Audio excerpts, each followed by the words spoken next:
अब हम बात करेंगे मेंसुरेशन के फॉर्मूले के बारे में। तो सबसे पहले हमें पता होना चाहिए कि भाई जो मेंसुरेशन के फॉर्मूले पढ़ते हैं तो उनके पीछे क्या होता है। देखिए सबसे पहले मेन जो फॉर्मूला पढ़ते हैं उसमें सबसे ज्यादा इंपॉर्टेंट रोल होता है रेक्टेंगल का। ठीक है, रेक्टेंगल जो होता है भाई, रेक्टेंगल हमारे पास इस तरीके से होता है। ठीक है, मतलब एक हमारे पास क्या है, क्वाड्रिलेटरल है जिसके अंदर 4 साइड है, जिसमें ये वाली ब्रेथ है और ये वाली लेंथ है ना। अब रेक्टेंगल का जो एरिया होता है वो क्या होता है, एल इंटू में बी, मतलब अंदर का जो एरिया है ये वाला, इसे बोलेंगे एल इंटू में बी, लेंथ इंटू में ब्रेथ, है ना। और क्या होता है कि भाई ये वाली चीज जो आउटलाइन है इसको बोलते हैं पेरीमीटर। ठीक है, जो आउटलाइन है पेरीमीटर है। अब देखो इसमें 2 बार लेंथ है ना, और 2 बार ही ब्रेथ है। तो हम लोग क्या करते हैं भाई, 2 लेंथ और 2 ब्रेथ लिख लेते हैं। तो हम लोग अगर 2 कॉमन ले ले तो एल प्लस में भी हमारे पास ये बन जाता है ना। अब ध्यान से देखो, ध्यान समझने वाली क्या क्या बातें हैं। अगर मैंने क्या किया भाई, ये जो रेक्टेंगल है ना, अब मैंने इस रेक्टेंगल को फोल्ड किया इस तरीके से भी, इस तरीके से भी, तो मेरे पास देखो एक इस तरीके का फिगर बनकर आएगा, है ना। और इस फिगर को मैं क्या बोलता हूँ कि भाई ये जो फिगर है वो क्या है, सिलेंडर है ना। मैंने क्या किया भाई, मेरे पास रेक्टेंगल था, मैंने उसको फोल्ड किया, फोल्ड करने के बाद इस तरीके से फिगर बनेगा, तो मेरे पास क्या बना भाई, ये बना सिलेंडर, है ना। अब सिलेंडर बन गया तो ये, अब देखिए इसमें क्या है कि भाई हमारे पास जो कर्व सरफेस एरिया होता है, मतलब ये जो कर्व सरफेस एरिया मतलब लेटरल सरफेस एरिया मतलब पेरीमीटर, है ना। अब इसका जो पेरीमीटर निकालते हैं, क्योंकि यहाँ पर क्या बन रहा है, कर्व बन रहा है, तो हम इसका जो एरिया लगाते हैं वो 2 पाई आर एच लगाते हैं। ठीक है, अब अगर हम इसका टोटल सरफेस एरिया लगाना है, अब टोटल सरफेस एरिया और कट सरफेस एरिया में क्या फर्क होता है, जब भी हम बेस को ऐड कर देते हैं कट सरफेस एरिया के अंदर तो हमारे पास टोटल सरफेस एरिया बन जाता है ना। मतलब देखो मेरे पास एक बेस ये है, एक बेस ये है, और बेस में क्या है, सर्कल है, और सर्कल का एरिया क्या होता है, पाई आर स्क्वायर। अगर मैं क्या कर रहा हूँ कि भाई मेरे पास 2 पाई आर एच में दोनों सर्कल, मतलब ऊपर वाला बेस और नीचे वाला बेस, दोनों को ऐड कर दूंगा तो मेरे पास क्या बन जाएगा, टोटल सरफेस एरिया बन जाएगा। तो ये देखिए 2 बार है तो मैंने 2 लिख लिया, और यहाँ से पाई आर कॉमन ले लिया, h प्लस में r बन गया। ठीक है, अब तीसरी चीज क्या होती है, अब देखिए क्योंकि भाई ये क्या बन गया, अब ये मैं रेक्टेंगल से इसको होलो बनाएगा ना, होलो बनेगा, और नीचे मैंने बेस लगा दिया, तो उस कंडीशन में क्या होगा कि भाई हम इसके अंदर कोई सामान भर सकते हैं, है ना। और जब भी हम कोई चीज भर सकते हैं तो उस कंडीशन में क्या लगेगा, वॉल्यूम लगेगी, इसे हम लोग आयतन बोलते हैं, है ना। ये क्या होता है, ये वर्क का क्षेत्रफल होता है, ये कुल क्षेत्रफल होता है, और ये आयतन होता है, आयतन मतलब क्षमता यानी कि कैपेसिटी, है ना, कि कोई भी चीज जो है वो कितनी चीजें होल्ड कर सकता है। इसका जो फॉर्मूला होता है वो होता है हमारे पास पाई आर स्क्वायर एच, है ना। तो यानी इसका जो कट सरफेस एरिया है वो क्या है, 2 पाई आर एच है, टोटल सरफेस एरिया क्या, 2 पाई आर एच प्लस में आर है ब्रैकेट में, है ना। और यहाँ पे इसकी जो वॉल्यूम होती है वो क्या होती है, पाई आर स्क्वायर एच होती है ना। अब ध्यान से देखो, अब मेरे पास क्या है कि भाई मैंने क्या किया, इसी को, है ना, अगर मैं क्या करूं भाई, मेरे पास ये रेक्टेंगल है, अब मैंने इस रेक्टेंगल को भाई इस तरीके से अगर मैं काट दूं, है ना, अगर मैंने इस रेक्टेंगल को इस तरीके से काटा तो मेरे पास देखो एक नया फिगर बनकर आएगा, और इस नए फिगर को हम लोग किसके नाम से बोलते हैं, कोन के नाम से बोलते हैं। यानी मैं क्या कहना चाहता हूं, देखो मैं ये कहना चाहता हूं रेक्टेंगल से बना क्या, सिलेंडर, सिलेंडर से बना क्या, कोन। यानी मैं ये कहना चाहता हूं कि भाई रेक्टेंगल से ही कोन बन रहा है ना। अब कोन में अगर ध्यान से देखेंगे तो भाई ये वाली चीज है, इसको तिर्यक ऊंचाई बोलते हैं, यानी कि स्लैंट हाइट, यानी कि एल, स्लैंट हाइट यानी तिर्यक ऊंचाई। ठीक है, अब ये स्लैंट हाइट होती है, और ये वाली जो होती है वर्टिकल हाइट है, और ये आर है ना। अब यहां पर क्या होता है भाई, यहां पर भी वही सिस्टम, कट सरफेस एरिया, अब कट सरफेस एरिया में आउटलाइन आ रही है, पाई आर एल हो गया, टोटल सरफेस एरिया, अब टोटल सरफेस एरिया में क्या है, क्योंकि भाई यहाँ पे सिर्फ और सिर्फ एक ही बेस बन रहा है, तो मैं क्या करूंगा, इसमें जो कट सरफेस एरिया उसमें एक बेस ऐड कर लूंगा, और यहाँ से पाई आर कॉमन ले लूंगा, एल प्लस में आर हो गया। अब मेरे पास वॉल्यूम कैसे निकलती है, क्योंकि देखो ये वॉल्यूम अगर मैंने ध्यान से देखो तो इसकी वॉल्यूम क्या थी, पाई आर स्क्वायर एच थी, और यहाँ पे देखिए 3 कोन बन रहे हैं, है ना। तो ये क्या होता है, जो सिलेंडर की वॉल्यूम होती है उसका ही 1/3 होता है ना। जो कोन की वॉल्यूम होती है वो सिलेंडर की वॉल्यूम का 1/3 है। ठीक है, अब ध्यान से देखने वाली क्या बात है, अब ये स्लैंट हाइट है, अब इस स्लैंट हाइट को अगर हम ध्यान से देखेंगे तो भाई देखो हमारे पास क्या बन रहा है, ये कोन है। अब कोन को मैंने इस तरीके से बनाया, है ना, अब इसको राइट सर्कुलर कोन बोलते हैं क्योंकि राइट एंगल बना रहा है ना। अब ध्यान से देखो, मैंने सिर्फ ये वाला क्वेश्चन लिया, अब मैंने जब ये वाला क्वेश्चन लिया तो ये इस तरीके से है, इस वाली चीज को हमने एल बोला हुआ, ये एच है और ये आर है। अगर ध्यान से देखो तो भाई राइट सर्कुलर कोन है, यानी कि 90 डिग्री बना रहा है, हाइपोटेनस लगाएंगे और एल की वैल्यू निकाल लेंगे। यानी हमारे पास क्या होता है, हाइपोटेनस के जरिए ही, हाइपोटेनस क्या होती है, AC square is equal to में AB स्क्वायर प्लस में BC स्क्वायर, है ना, यही होती है। अब यहाँ पर मैं वैल्यू पुट कर दूं तो मेरे पास ये L निकालने की वैल्यू आ जाएगी, है ना। और मान लो मुझे अगर L गिवन हो तो मेरे को h निकालना हो तो मैं l के स्क्वायर में से r का स्क्वायर माइनस कर दूंगा, और अगर r निकालना हो तो मैं क्या करूंगा l के स्क्वायर में से h का स्क्वायर माइनस कर दूंगा। बात समझ में आ रही है? मतलब अगर हमें l निकालना है तो इसका कोई खास फॉर्मूला नहीं है, ये क्या कर रहे हैं राइट सर्कल कौन है 90 डिग्री बना रहा है, सिंपल पाइथागोरस लगानी है और आंसर निकाल देना है। ठीक है, अब ध्यान से देखो, ध्यान से समझो और आगे बात करते हैं। अब हमारे पास क्या है कि भाई हमने क्या किया, भाई हमारे पास जो रेक्टेंगल था है ना, हमारे पास रेक्टेंगल था, अब हमने क्या किया भाई इससे क्यूबॉइड बनाया है। ठीक है, एक रेक्टेंगल हमारे पास ये, एक ये, ठीक है, ये बन गया हमारे पास क्यूबॉइड। ठीक है, अब देखिए क्यूबॉइड में कट सरफेस एरिया मतलब लेटरल सरफेस एरिया यानी कि आउटलाइन मतलब कि 4 दीवारें है ना।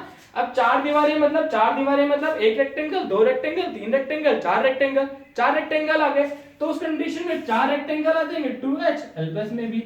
अगर टोटल सरफेस एरिया निकालना है तो देखो टोटल सरफेस एरिया मतलब बेस भी इंक्लूड करना है, ऊपर वाला बेस नीचे वाला बेस, यानी एक rectangle, 2 rectangle, 3 rectangle, 4 rectangle, 5 rectangle, 6 rectangle है ना। तो मेरे पास क्या है कि ये जो एरिया है वो 6 बार आ जाएगा, यानी 2 ब्रैकेट में LB प्लस BH प्लस में HL है ना। कभी कभी क्या होता है ओपन होता है,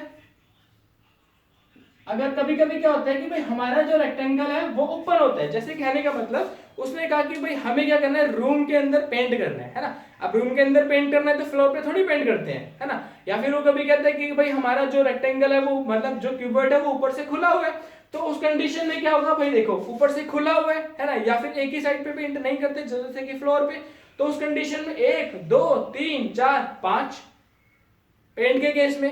फ्लोर के केस में क्या होगा कि ऊपर से खुला हुआ है 1 2 3 4 5 है ना, तो 5 रेक्टेंगल आ रहे हैं। तो इसका मतलब क्या कि मैं इसमें क्या करूं 2LB BH HL और 1LB माइनस कर दूं है ना।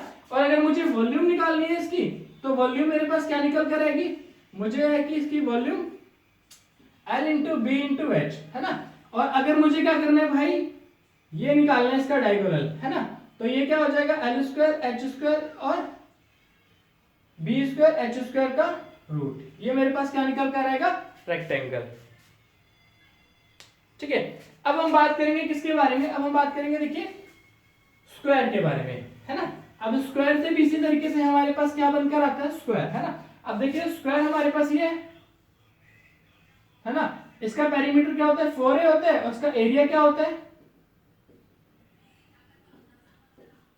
ए है ना। 4 बार है इसलिए 4a ले लिया, इसका पेरीमीटर है। ठीक है, और एरिया मेरे पास क्या होता है भाई इसका एरिया होता है a स्क्वायर है ना। अब इसी से एक और फिगर बनकर आता है जिसे हम क्या बोलते हैं क्यूब। क्यूबॉइड रेक्टेंगल से बनता है और क्यूब जो होता है वो स्क्वायर से बनता है। यहां पर क्या भाई जो लेटरल सरफेस एरिया है यानी कि कट सरफेस एरिया वो क्या है मेरे पास वो होता है 4a square. Total surface area जो होता है इसका वो होता है भाई ऊपर और नीचे 2 स्क्वायर और जुड़ गए ना, तो मेरे पास क्या हो जाएगा 6 हो जाएंगे 6a स्क्वायर। और जो वॉल्यूम होती है वो क्या होती है वो होती है a का क्यूब। ठीक है, और हमें इसके बाद हमें जानने हैं 2 फॉर्मूले और वो कौन कौन से हैं। देखिए अब हमारे पास क्या होता है स्फीयर, ये स्फीयर है ना। अब स्फीयर और सर्कल में फर्क क्या होता है भाई देखो सर्कल जो होता है वो सिर्फ और सिर्फ आउटलाइन होती है, जबकि स्फीयर जो होता है उसके अंदर कुछ चीज भर सकते हैं। जैसे कि हम बात करते हैं कि कटोरी है ना, कटोरी जो होती है उसके अंदर कुछ सामान डाला जा सकता है तो वो आधा स्फीयर है ना। बॉल जो होती है उसके अंदर कुछ सामान भरा जा सकता है वो पूरा स्फीयर है। लेकिन अगर मैंने क्या किया जमीन पर एक आउटलाइन खींच दी है ना सर्कल के रूप में, तो उसे बोलेंगे सर्कल, क्योंकि उसके अंदर कुछ सामान भरा नहीं जा सकता। तो इस कंडीशन में क्या होता है कि भाई ये वाला सिस्टम जो होता है आर होता है यहां से लेके यहां तक सेंटर से, और इसका जो कट सरफेस एरिया होता है वो होता है 4 pi R square. Total surface area जो होता है वो होता है 4 पाई आर स्क्वायर, और इसकी जो वॉल्यूम होती है वो होती है 4/3 पाई आर क्यूब है ना। मतलब इसमें कट सरफेस एरिया और लेटरल सरफेस एरिया दोनों के दोनों, टोटल सरफेस एरिया और कट सरफेस एरिया दोनों के दोनों बराबर होते हैं। अब ध्यान से देखेंगे तो मैंने क्या किया भाई आधा स्फीयर बनाया है ना। अब आधे स्फीयर को अगर ध्यान से देखेंगे तो यहां पर देखो यहां पर क्या है कि भाई मैंने आधा स्फीयर बनाया तो इसको बोलेंगे ये हेमीस्फीयर है। ठीक है, सेमी नहीं बोलेंगे हेमी बोलेंगे। ठीक है, तो हेमीस्फीयर जो बना इसका जो भाई हमारे पास मैंने क्या बोला कि जो कट सरफेस एरिया होता है पेरीमीटर होता है, तो उस कंडीशन में कट सरफेस एरिया मेरे पास क्या बनेगा वो बनेगा 2 पाई आर स्क्वायर, मैंने इसका आधा किया है ना। अब मेरे पास अगर टोटल सरफेस एरिया की बात करेंगे तो देखो यहाँ पर क्या है कि भाई एक सर्कल जुड़ गया है ना, ये वाला जो सर्कल है वो जुड़ गया है ना।